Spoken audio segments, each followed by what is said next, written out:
Ceci, chers téléspectateurs, sera peut-être l'unique fois de votre vie où vous aurez l'occasion d'entendre une information non censurée. Ce que j'ai à vous dire est très important. J'ai dû tuer beaucoup de monde et je serai moi-même tué pour vous transmettre ce message. J'ai dû prendre la décision de faire passer votre intérêt avant ma propre vie. Je le fais d'abord pour vous. Pour que vous vous réveilliez et que vous changiez. Mais avant de vous dire ce que j'attends de vous, je vais vous donner les faits. Et ce sont vraiment les faits. La NSA enregistre tous les coups de fil, les emails, les textos sur la Terre, les gens comme Snowden ou Assange qui nous donnent les infos nécessaires pour protéger la démocratie sont traqués et persécutés par le gouvernement des États-Unis. Ce gouvernement a été fondé par les riches. Il aime maintenir le peuple dans le noir, dans l'ignorance, à un niveau intellectuel infantile. Il s'assure que le peuple est occupé à faire de l'argent pour survivre, qu'il s'occupe de sa famille, de sa maison, de son jardin, et ils veulent faire croire aux gens qu'ils sont libres, qu'ils ont le choix de faire ce qu'ils veulent. Mais ils ne peuvent pas. Les personnes qui vous représentent sont payées pour que vous restiez dans votre bêtise, dans votre petit monde bien fermé sur lui-même. Comment se fait-il qu'il n'y ait pas de législation sur les armes à feu alors qu'il y a un massacre tous les mois? Aux États-Unis, il y a 11 000 morts par arme à feu tous les ans. En Angleterre, seulement 300. Pourquoi? Parce qu'en Angleterre, ils n'ont pas d'armes. Les gens ne possèdent pas d'armes. Point à la ligne. Ce que j'ai fait par le passé et ce que je suis en train de faire n'est qu'une conséquence de l'absence de législation. On ne vérifie même pas les antécédents des clients pour savoir s'ils ont un passé criminel. Simplement parce que 50% des sénateurs sont payés par les marchands d'armes. Alors réveillez-vous. L'assurance maladie. Elle bénéficierait à 90% de la population américaine. Pour faire simple, tous les pays développés l'ont déjà. Et presque 50% des Américains sont contre. Parce que le lavage de cerveau médiatique fonctionne à merveille. La guerre en Irak était criminelle.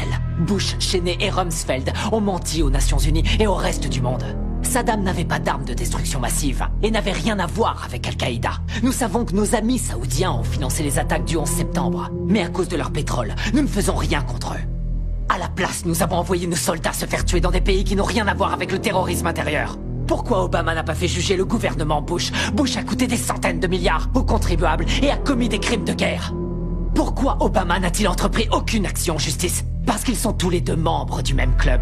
Il y a eu plus d'immigrés renvoyés sous son gouvernement que sous n'importe quelle autre présidence. Pourquoi n'a-t-il pas fermé Guantanamo, où des prisonniers sont enfermés sans avoir eu droit à aucun procès, sans aucune preuve depuis maintenant 13 ans? Il n'a pas mis son veto à l'approvisionnement des détenus dans le National Defense Authorization Act, ce qui en clair permet la détention infinie et sans procès, américains y compris. Nous avons une crise constitutionnelle aux États-Unis. Nous avons un État voyou, un État qui viole toutes les lois internationales, qui viole la Magna Carta, charte qui définit depuis 800 ans ce que nous appelons justice. Obama devrait être jugé pour ça et il devrait aller en prison. Les prisons, justement.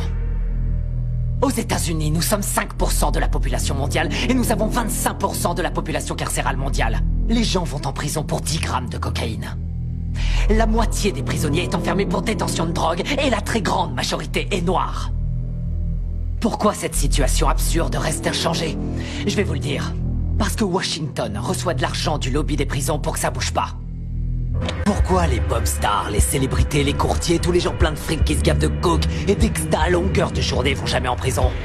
Parce que quand vous êtes plein aux as, vous êtes au-dessus des lois. Regardez Lincoln, le film de Spielberg, et vous croirez que la guerre civile a eu lieu pour libérer les esclaves. Comme quoi le milliardaire Spielberg vous rend encore plus bête.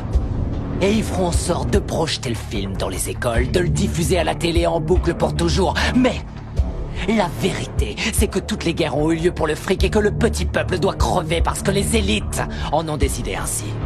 Vous regardez la télé-réalité tous les jours pour tuer le temps et vous croyez que vous êtes à la page parce que vous regardez Anderson Cooper et d'autres coquilles vides sans la moindre opinion. L'apparence est sans importance, les marques sont sans importance, les drogues sont sans importance. Tout a été créé pour vous rendre idiot. La presse libre, la télé, les films hollywoodiens, l'école, l'université, la religion, tout ça c'est l'opium du peuple, comme dirait Karl Marx. Je vais vous ouvrir les yeux. Vous réveiller, vous changer. Je suis sûr que jusqu'à un certain point t'aurais voulu être un chantre de la vérité. Pas vrai? Avant que tu sois intéressé par le fric, par la télévision, je suis sûr que t'aurais voulu être un vrai journaliste. Je suis un vrai journaliste. Mais je crois aussi en l'ordre public et je crois en la Constitution. Ah, la Constitution est un mécanisme de contrôle pour les riches. L'ordre, c'est eux. Ils ont fait la Constitution pour protéger l'argent et les terres qu'ils ont volées. Les riches n'ont pas à craindre les lois et c'est partout dans le monde. Regarde les oligarques russes et les propriétaires allemands de l'industrie automobile, des chemins de fer, de l'industrie pharmaceutique. Ils ont tous utilisé le travail des esclaves sous Hitler. Pas vrai? Et les propriétaires de ces entreprises sont toujours les mêmes. La couronne britannique. Pas vrai. Et les nantis africains, eux, ils massacrent leur propre peuple. Ils empêchent leur pays de se développer. On lèche le cul des dirigeants arabes qui viennent avec leurs pétrodollars acheter des voitures de luxe à nos entreprises américaines pendant que quotidiennement ils exécutent leurs prisonniers. Ils accordent aucun droit aux femmes, ils tuent les gays. Seulement ça, on s'en fout royalement parce qu'ils ont le pognon. Nos grands patrons ne sont que des gangsters en costume à rayures. Ils se foutent complètement du régime des lois. Ils ont mis en place le plus sophistiqué des systèmes de sécurité intérieure de l'histoire de l'humanité. Ils ont violé les plus basiques de nos droits constitutionnels et nos libertés civiles. Ils ont détourné les ministères du gouvernement en filiales de leurs propres entreprises.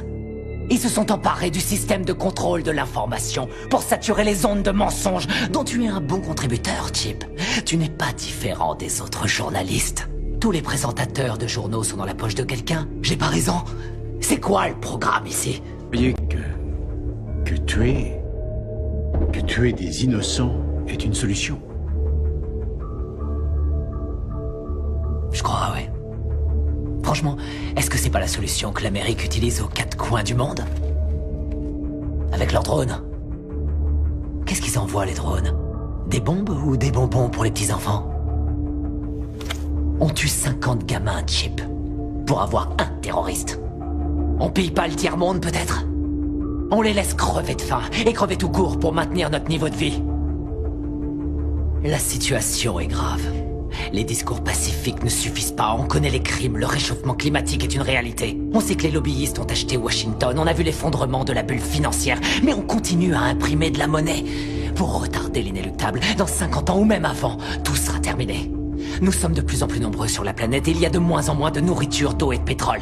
Dans une centaine d'années, il n'y aura plus de terre du tout. Avec des mots, on changera rien, c'est trop tard. La seule façon dont je peux intervenir sur ces vies, c'est en les prenant. La seule façon dont je peux intervenir auprès de toi, c'est en te tuant. N'y a-t-il pas une meilleure solution? Par exemple, fonder un parti. Enfin, convaincre. Convaincre les gens de vous élire, faire la différence dans les... Faire élire? Me faire élire dans quoi? Tu m'écoutes pas. Ça sert à quoi de se faire élire? Arrête de dire des conneries. Chip, c'est quoi la politique? Que tu sois démocrate ou que tu sois républicain, ça change strictement rien. Tous les gouverneurs, qu'ils soient républicains ou démocrates, ont été achetés. On peut toujours voter et élire quelqu'un. Ça change rien. Ce sont les lobbyistes qui ont le pouvoir. Toutes les histoires ont deux versions différentes, chacun a son opinion. C'est ce qui donne à la démocratie tout son intérêt. Le fait que nous puissions tous exprimer notre opinion. Ouais. Aussi longtemps que l'expression de ces opinions ne change rien. Julian Assange, Hammond, Snowden, ce sont les prophètes de notre époque, les voix qui crient dans le silence du désert. Et ce sont ceux-là que l'État s'acharne à martyriser.